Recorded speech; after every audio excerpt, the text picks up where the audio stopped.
So just got out of the shower. My hair looks wonderful. We are leaving in about 45 minutes. Luke made really good coffee on his new V60.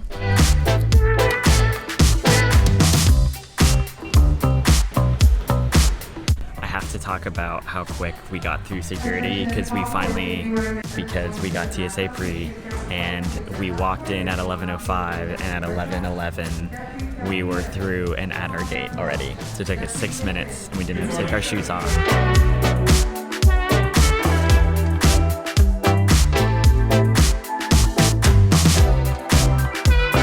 Made it safely in and we're about to go grab some pizza and then head in. Take some Tums. Take some time preventatively.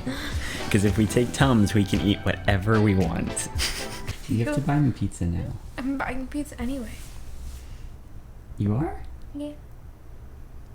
With your credit card. Okay, there it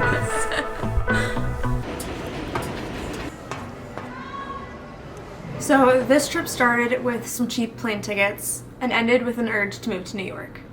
Oh, are we saying that? Well, I thought it would be like good clickbait. Are we moving? I said an urge to move, not we're moving. Okay, so day one, our flight was at 1 p.m., I think, and getting to the airport was super easy. We recently got TSA pre-check, and it was a total game changer. We were actually sitting at the way far back of the plane, so we actually couldn't even recline our seats, which kind of sucked, but that kind of comes with the territory when you're buying cheaper tickets. And then we headed straight to our Airbnb in Brooklyn. It was about a 40-minute Uber. Then we unpacked and headed over to Tonio and Orazio's Pizza, which was just around the corner in Brooklyn, and it was pretty good. The slices were massive, and we both got Hawaiian pizza. So after Tony's, we headed to Garfunkel's, which is a super sick speakeasy in the Lower East Side. The way you get in is through an old bank door, and the bartenders in the main restaurant have to like punch in a little code and you slip inside. It's really cool. Claire has requested a What's in My Bag special feature. So what's in your bag? Okay, so we have some Orbit gum, not for me, for Luke. We got some Tums and probiotics, very important. We got some scratched up sunglasses because we don't bring the nice ones, and an emergency face mask in case we need it. We got some Ritz crackers for the hangry folks. Some hand lotion in eucalyptus and spearmint, stress relief. Then we have some blister and chafing body glide stick, which honestly, if you're going to be walking a long time, it's the good stuff, okay? We got some nail glue. We have some Advil in an Altoids can, and some Rogue clean tissues. And our little apartment key. Good show.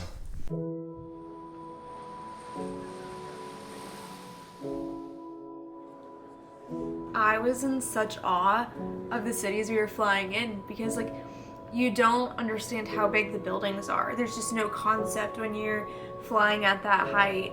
Everything looks like a little toy town. And even coming in, I saw the Statue of Liberty and I thought it was a sailboat. So even though this was not my first time going to New York, it was almost just as fun because I kind of got to see it through Claire's eyes and have a fresh perspective. So going in September when the weather was so amazing, I think it was like 70s and low 80s. I think that took some of the stress out of trying to carry all our jackets and sludge through snow, or also being way too hot since we were doing so many walking tours and we were outside for so much of the day. After getting our coffee and hopping on the subway, we went back to Manhattan to Chelsea Market. A lot of the stores weren't actually open yet, but it reminded me a lot of Ponce City Market in Atlanta, so we didn't really feel the need to spend too much time there. We went to the High Line and spent most of our morning walking that instead.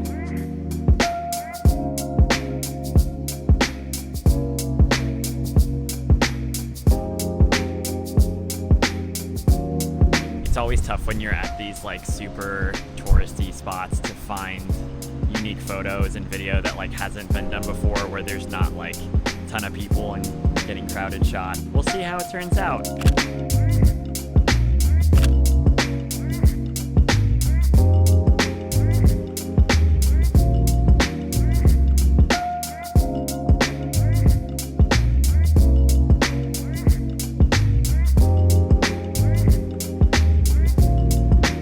There, it was about a 30-minute walk to our tour, and so we just headed in that direction and stopped on Broadway to get some lunch. Our tour guide was named Alice, and she was absolutely wonderful. And that took us through the main points to see in Manhattan, including Grand Central Station, the library, and then ending at Rockefeller Center. And it was cool to kind of get some history as you're walking through and seeing these places. I'd never done a tour in New York, so there's a lot of the history and kind of secrets that you don't really know. Like I said, the day was absolutely perfect, and on our tour we walked past Bryant Park, and we noticed there was kind of like a concert series going on, so we actually ended up back there later in the evening. Welcome to Top of the Rock.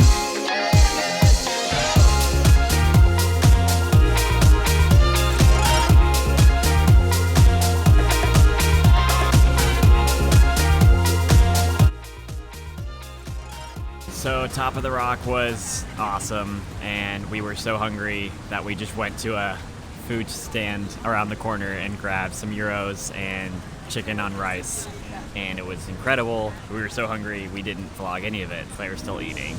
We sat under the shade of the Rockefeller building and once again enjoyed the community and everyone there and what New York truly had to offer. So originally this morning we were gonna get Blue Bottle right next to Chelsea Market, but apparently that one is now permanently closed. But we managed to find one here at Rockefeller Center, so we got our decaf coffee. But in terms of coffee, I've never had coffee that tastes like this before. It's like smooth, but also vanilla-y and chocolatey. It like has remnants of hot chocolate, but it's definitely coffee. Yeah. Cheers.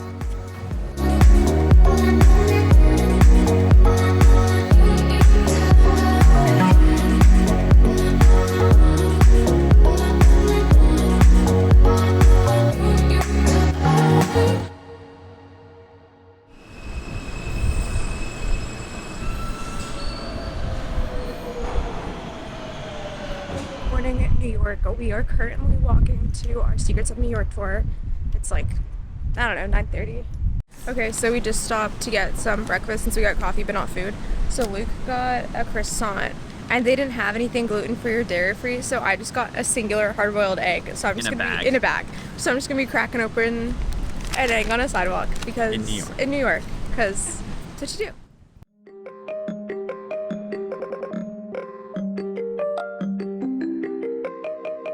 Now, the Secrets of Manhattan tour was actually a 3-hour walking tour, but this was quite a lot of information, quite a lot of walking.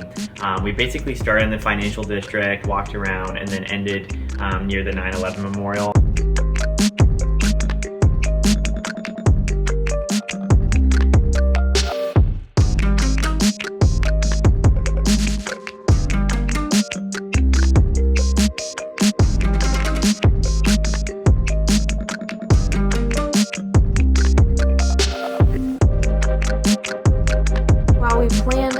More time at the 9/11 Memorial and Museum. We just really didn't have it in us, so we went to the Hudson Food Court instead, which was just a couple blocks away, and it was incredible. We got ready for Broadway and went back to Manhattan to see Dear Evan Hansen and to get some Junior's cheesecake, as you must. We kind of had sensory overload, so we decided not to film too much at night, and we kind of left our cameras at home. We went in all dressed up into the city. We enjoyed every moment of the show, and it was the last night it was showing on Broadway, so that in itself made the show extra special for the audience and the actors alike. Gaten Matarazzo from Stranger Things was actually in the play, so we weren't expecting that, and it was just a fun extra detail to add to our night. After the play, we were both pretty hungry, so we headed to Hurley's Saloon, which was a couple blocks away, and felt very magical for a great night out. Definitely getting tired.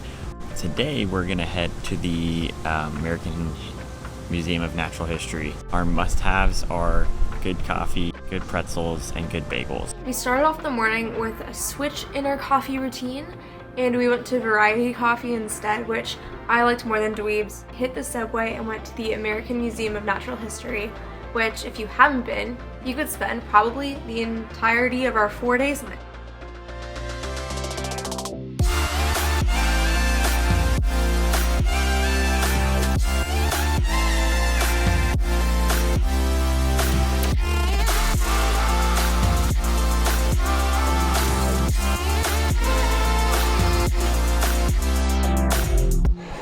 love the ocean so much. It's really cute.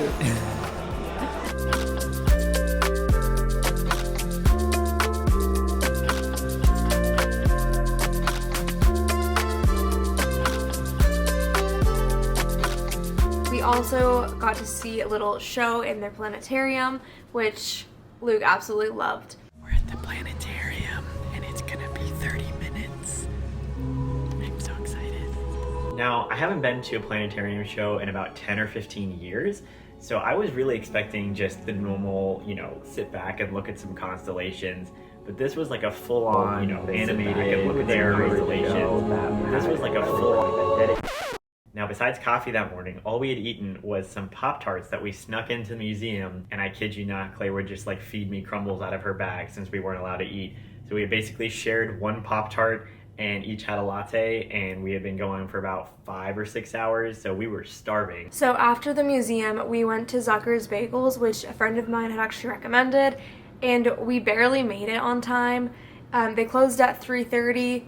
It was 3 o'clock, so we had 30 minutes to spare. After that, we spent a couple hours in Central Park.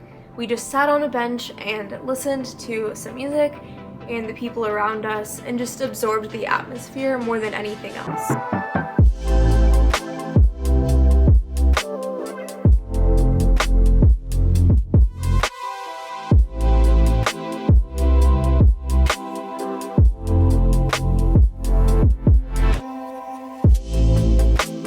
While we were actually on the trip, one of my friends had recommended going to Berry Park. It's a beautiful rooftop bar with scaping views of Manhattan and just general good vibes. There was this place we'd passed every time we walked to the subway, but it was always closed.